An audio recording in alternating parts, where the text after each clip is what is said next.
GST को लेकर एक बैठक बुलाई गई जिसमें एक अजब नजारा देखने को मिला। बैठक में वित्त मंत्री निर्मला सीतारमण मौजूद थी, लेकिन बैठक की अध्यक्षता गृह मंत्री अमित शाह ने की, जिसके बाद चर्चा है कि मोदी कैबिनेट में सब कुछ ठीक नहीं है। सवाल उठ रहे हैं कि क्या वित्त मंत्री निर्मला सीतारमण की कैबिनेट से छुट्टी होने वाली है? तो क्या है पूरा मामला, जानने के लिए देखिए ये रिपोर्ट।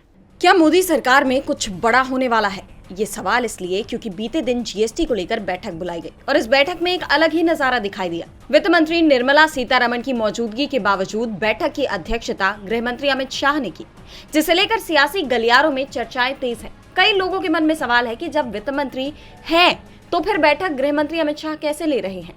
चर्चा है कि सीतारमण की छुट्टी करने की तैयारी हो रही है, यानी कि अब मोदी कैबिनेट से उनकी छुट्टी हो सकती है। कहा तो यहां तक जा रहा है कि बीजेपी अध्यक्ष के चुनाव के बाद कैबिनेट का विस्तार होगा, जिसमें निर्मला सीतारमण को जगह नहीं दी जाएगी और उसके संकेत जीएसटी की बैठक से मिलते दिखाई दे रहे हैं।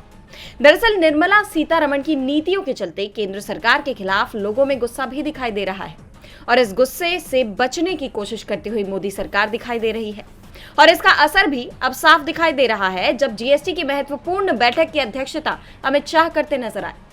वैसे कहा तो ये भी जा रहा है कि जीएसटी में बदलाव को लेकर बड़ा फैसला होने वाला है और इसीलिए शाह बैठक में शामिल हुए, लेकिन इसके पीछे की सच्चाई क्या है?